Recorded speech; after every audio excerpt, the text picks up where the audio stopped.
ओम नमः शिवाय. हर हर महादेव. भगवान भोलेनाथांच्या कृपेने तुमच्या सर्व इच्छा मनोकामना पूर्ण हो. ऑलराऊंडर या मराठी यूट्यूब चॅनलवर तुमचं मनापासून स्वागत आहे. तर आज आहे श्रावण शुक्रवार आणि श्रावणी शुक्रवारी जिवतीची कथा ही ऐकली जाते. तसेच त्यासोबत जिवतीचे व्रत देखील केले जातं. पूर्वी आषाढ संपताच देवघराच्या भिंतीवर जिवतीचा कागद चिकटवला जात असे. घरातील आत्या, मावशी, आई, आजी कापसाची वस्त्रे तयार करून त्याला हळद कुंकवाची बोटं लावून त्या माळा आणि गोडाधोडाचा नैवेद्य जिवतीला दाखवत असे. श्रावण शुक्रवारी सुवासिनीला हळद आणि कुंकू ओटी भरणे तसेच जिवतीची आरती म्हणणे हे व्रत पूर्ण श्रावण मास पाळले जात असत व श्रावण अमावस्येला जिवतीचा कागद निर्माल्यात सोडून दिला जात असे. धार्मिक वातावरण असलेल्या प्रत्येक घरात हे चित्र दिसत असतं. मात्र अलीकडे जिवतीचे पूजन का करतात याची पुरेशी माहिती नसल्याने ती प्रथा टाळली जाते. मात्र 10 रुपयांचा जिवतीचा कागद, कापसाची वस्त्र, गोड खोबऱ्याचा नैवेद्य याहून जिवतीला अधिक काही लागत नाही. मात्र एवढे अल्प सेवेवर समाधान मानून ती भरभरून आशीर्वाद देऊन जाते. म्हणून तिचे व्रत. जिवती पूजनाबद्दल सविस्तर माहिती मी आज तुम्हाला या व्हिडिओमधून देणार आहे. तसेच याची कथा देखील मी तुम्हाला सांगणार आहे. त्यामुळे तुम्ही ऑलराऊंडर या चॅनलवरती नवीन असाल तर चॅनल लाईक करा व सबस्क्राईब देखील करा. तसेच शेजारी नोटिफिकेशन बेल देखील प्रेस करा, जेणेकरून मी जेव्हा पण नवीन व्हिडिओ बनवेल तर तो व्हिडिओ तुम्हाला सर्वात अगोदर दिसेल. तर आता सर्वात प्रथम या जिवतीच्या फोटोची माहिती आपण बघूया. प्रथम भगवान नरसिंह. तर भगवान विष्णूंचा चौथा अवतार असलेले नरसिंह आपल्या बाळ भक्तासाठी प्रकट झाले. ही कथा आपल्या सर्वांना परिचयाची आहेच. बाळ प्रल्हादाचे हिरण्यकश्यपूपासून म्हणजेच दैत्यांपासून रक्षण करणे याच मूळ उद्देशाने भगवंताने हा अवतार धारण केला होता. बालकांचा रक्षक आणि बालभक्तासाठी अवतार धारण केलेली देवता म्हणून भगवान नरसिंह या प्रतिमेत पूजले जातात. म्हणजेच घरात ओढवणाऱ्या आपत्तीपासून नरसिंह बाळाचा बचाव करतात. जसे की उंचावरून पडणे, अन्नातून कधी विषबाधा होणे, आगीपासून होणारी हानी इत्यादी. यानंतर येतात कालियामर्दन करणारा श्रीकृष्ण. यातील नाग आणि गोपाळ कृष्ण दोन्ही पण श्रावणातील आराध्य दैवत. मग नाग प्रतिमा वेगळी आणि कृष्ण प्रतिमा वेगळी न देता कालियामर्दन करणारा श्रीकृष्णच का? आपण जर कालियामर्दन प्रसंगाचा विचार केला तर लक्षात येईल या प्रसंगात कृष्ण आणि त्याचे मित्र खेळत असताना त्यांचा चेंडू यमुनेच्या डोहात गेला आणि कृष्णाने तो परत आणला. खेळणाऱ्या बागडणाऱ्या मुलांवर आलेला वाईट प्रसंग कृष्णाने दूर केला. तसेच कालियाला न मारता त्यालाही अभय देऊन दूर जाण्याचा आदेश दिला. नाग हा सरपटणाऱ्या प्राण्यांमध्ये मुख्य, पण सरपटणाऱ्या प्राण्यांपासून वाचवणारा तसेच महत्वाच्या प्राण्यांना अभय देणारा. खेळत बागडत असताना बालकावर आलेल्या वाईट प्रसंगातून वाचवणारा कृष्ण येथे कालियामर्दन रूपात पूजला जातो. म्हणजेच कालियामर्दन करणारा कृष्ण बाहेरच्या आपत्तीपासून रक्षण करतो, जसे की खेळताना येणाऱ्या आपत्ती, पाण्यापासूनचे संकट, सरपटणाऱ्या प्राण्यांचे भय इत्यादींपासून बचाव करतात. घरात आणि घराबाहेर बाळांवर येणाऱ्या संकटांपासून हे दोन्ही देव बालकांचे रक्षण करतात. म्हणून जिवती प्रतिमेत त्यांचे स्थान आहे. त्यानंतर आहे जरा आणि जिवंतिका. जिवंतिकेचा अर्थ होतो दीर्घायू प्रदान करणारी. बालकाच्या दीर्घायुष्याची कामना करून या देवीची पूजा करतात. ही देवी पाळण्यात व आजूबाजूनी बालकांना खेळवत असल्याच्या रूपात दाखवतात. प्रतिमेत सगळ्यात शेवटी येतात तर ते म्हणजे बुध व बृहस्पती. बुध ग्रह हत्तीवर बसलेला असून हाती अंकुश धारण करतो, तर बृहस्पती म्हणजेच गुरु वाघावर बसलेला आणि हातात चाबूक घेतलेला दाखवतात.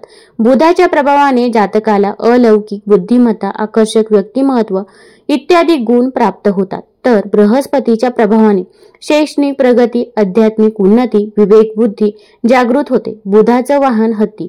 हत्ती हे उन्मत्तेचं प्रतीक आहे. मानवी मनाला येणारी उन्मत्ता आपल्या बुद्धिमत्तेने व्यक्तित्वाचा अंकुश घालून आवर घालावा हे बुध प्रतिमेवरून लक्षात येतं. बृहस्पतीचं वाहन वाघ हे अहंकाराचं प्रतीक आहे. मानवी मनाला अहंकार लवकर चिकटतो.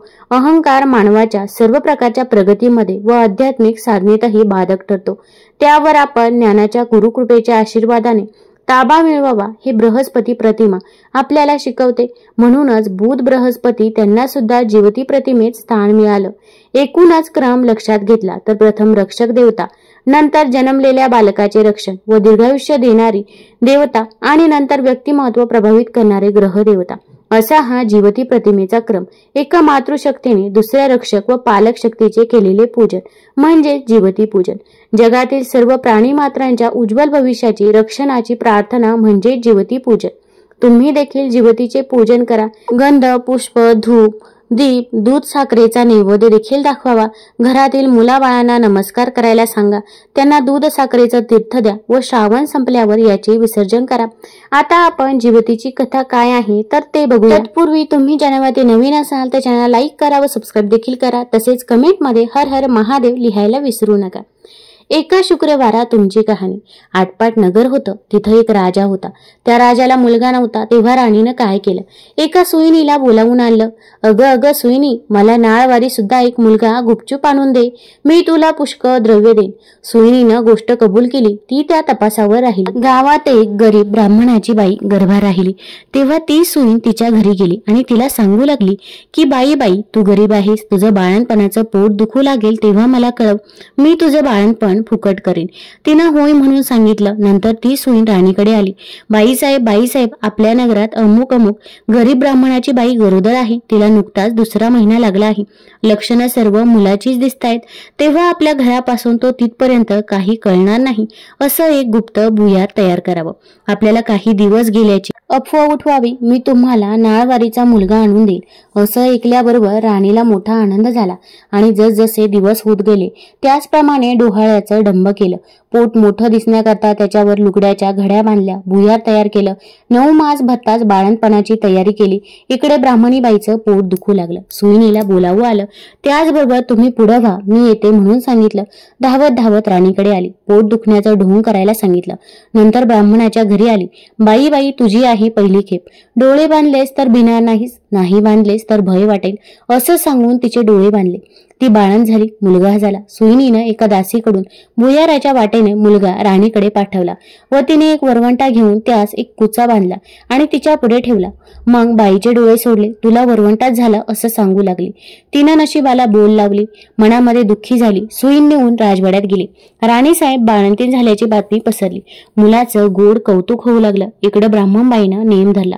श्रावण मासी दर शुक्रवारी जिवतीची पूजा करावी आणि नमस्कार करून म्हणावं, जय जिवती आई माते, जिथं माझं बाळ असेल तिथं खुशाल असो असं म्हणून तिने तांदूळ उडवावे. ते या मुलाच्या डोक्यावर पडावे. हिरवं लुगडं नेसणं, हिरव्या बांगड्या लेणं वर्ज्य, कारलीच्या मांडवा खालून जाणं वर्ज्य केलं. तांदळाचं धुणं ओलांडणं बंद केलं. याप्रमाणे ती नेहमी वागू लागली. इकडे राजपुत्र मोठा झाला. एके दिवशी बाहेर फिरायला निघाला. त्या दिवशी ती न्हावून आपल्या अंगणात राळे राखीत बसली होती. तेव्हा त्याची नजर तिच्यावर गेली.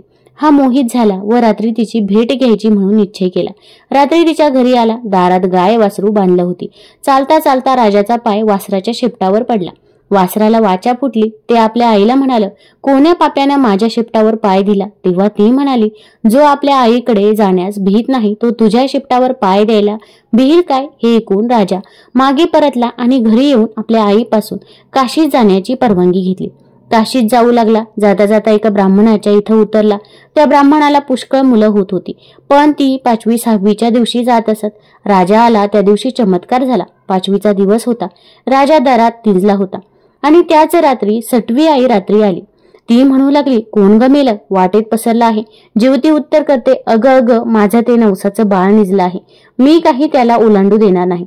मुलगा आज जाणार म्हणून त्या मुलाचे आईबाप चिंता करत बसले होते. त्यांनी हा संवाद ऐकला. इतक्यात उत्तर रात्र झाल्यावर 6वी आई व जिवती आपल्या रस्त्यांनी निघून गेल्या. उजाडल्यावर ब्राह्मणानं येऊन राजाचे पाय धरले. तुमच्यामुळे आमचा मुलगा जगला. आजचे दिवस मुक्काम करा अशी विनंती केली. राजानं ती मान्य केली.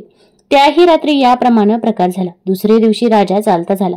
इकडे यांचा मुलगा वाढत चालला. पुढे काशीत गेल्यावर यात्रा केली. गयावर्जनाची वेळ आली. पिंड देते वेळी ते घ्यायला 2 हात वर आले. असं होण्याचं कारण त्याने ब्राह्मणांना विचारलं. ते म्हणाले, घरी जा, साऱ्या गावातल्या बायका पुरुषांना जेवायला बोलव, म्हणजे याचं कारण समजेल. मनाला मोठी चुटपुट लागली. घरी आला. मोठ्या थाटाचं मावत केलं. त्या दिवशी शुक्रवार होता. गावात ताकीद दिली, घरी कोणी चूल पेटवू नये, सगळ्यांनी जेवायला यावं. ब्राह्मणीला मोठं संकट पडलं. राजाला निरोप धाडला, मला जिवतीचं व्रत आहे, माझे नेम पुष्कळ आहेत, ते पाळले तर जेवायला येईन. राजानं कबूल केलं. जिथं तांदळाचं धुणं होतं ते काढून तिथं सारवून त्यावरून ती आली. हिरव्या बांगड्या भरल्या नाहीत, कारल्याच्या मांडवा खालून गेली नाही. दरवेळ जिथं माझं बाळ असेल तिथं खुशाल असो असे म्हणे. पुढे पानं वाढली. मोठा थाट जमला. राजानं तूप वाढायला घेतलं. वाढता ही ज्या पंक्तीत बसली होती तिथं आला. तूप वाढू लागला, ईश्वरी चमत्कार झाला, बाईला प्रेम सुटून पाना फुटला, तिच्या स्तनांतून दुधाच्या धारा फुटल्या, त्या याच्या तोंडात उडाल्या. तो हातची तपेली ठेवून रुसून निजला. काही केल्या उठेना, तेव्हा आई गेली. त्याची समजूत करू लागली. तो म्हणाला, असं होण्याचं कारण काय? तिनं सांगितलं, ती तुझी खरी आई, मी तुझी मानलेली आई, असं सांगून सर्व हकीकत सांगितली. नंतर भोजनाचा समारंभ झाला. पुढे त्यानं आपल्या आई बापास राजवाड्यानजीक मोठा वाडा बांधून देऊन तो सुद्धा राज्य करू लागला. तर जशी जिवती तिला प्रसन्न झाली तशी तुम्हा आम्हा हो ही 60 उत्तराची कहाणी 5 उत्तरी सफल संपूर्ण हो. तुम्हाला जर ही कथा आवडली असेल तर आपल्या ऑलराऊंडर या चॅनलला लाईक करा, सबस्क्राईब करा, तसेच मित्रपरिवारासोबत आवर्जून शेअर करा. धन्यवाद.